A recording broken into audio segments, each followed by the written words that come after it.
Shalom. Hari ini kita akan renungkan Injil Yohanes pasal 20, teksnya ayat 1 sampai 10 dan sudah dibagi dua paragraf. Paragraf yang pertama ayat 1 sampai 2. Maria Magdalena melihat kubur yang kosong dan memberitakan kepada murid-muridnya. Paragraf yang kedua ayat 3 sampai 10. Petrus dan murid yang Yesus mengasihi itu pergi ke kubur dan melihat kubur yang kosong. Namun mereka belum mengerti hal apa terjadinya. Kesimpulannya, pada hari pertama minggu, Maria Magdalena pergi ke kubur paling pertama dan melihat bahwa batu telah diambil dari kubur. Jadi Maria memberitakan kepada murid-muridnya. Maka Petrus dan murid yang Yesus mengasihi itu pergi ke kubur. Namun mereka juga hanya melihat kubur yang kosong saja. Lalu pulang, sebab mereka belum mengerti isi kitab suci yang mengatakan bahwa ia harus bangkit dari antara orang mati. Kurang mengerti, sehingga tidak ada pengharapan pun juga tentang kebangkitannya. Ajaran tentang Allahnya, Yesus telah bangkit sesuai dengan isi kitab suci. Itu pun juga digenapinya.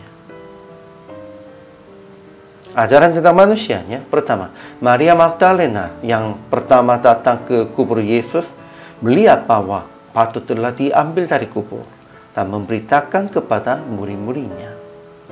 Kedua, Petrus dan murid yang Yesus mengasihi itu pergi ke kubur dan melihat kubur yang kosong. Namun mereka belum mengerti isi kitab suci dan tidak tahu hal apa terjadi. Dan mereka langsung pulang ke rumah. Mereka melihat kubur yang kosong. Mereka melihat batu telah diambil dari kubur.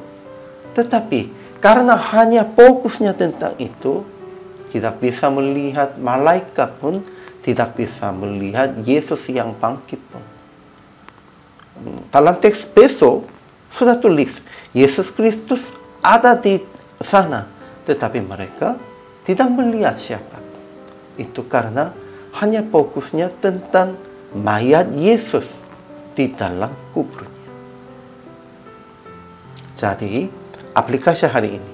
Pertama, berdoa supaya dapat pengertian tentang hal-hal yang telah terjadi berdasarkan firman dan ajaran Yesus. Dan dengan pengertian itu, kita harus melihat lagi. Kedua, tetaplah memberitakan yang Anda telah melihat dan mengalami tentang firman dan Yesus kepada sesama dan mereka yang belum mengenal Yesus. Pentingnya harus melihat dan mengalami sesuai dengan ajaran firman Tuhan. Jadi akhirnya PR praktek, janganlah mencari yang mati, yang tidak memberikan kehidupan, melainkan mencari yang hidup, yang memberi pengharapan dengan hasil renungan tentang bangkit Yesus hari ini. Jangan lupa, jangan fokuskan yang telah mati, melainkan fokuskan yang bangkit, yang hidup kembali. Inilah pemandangan orang percaya.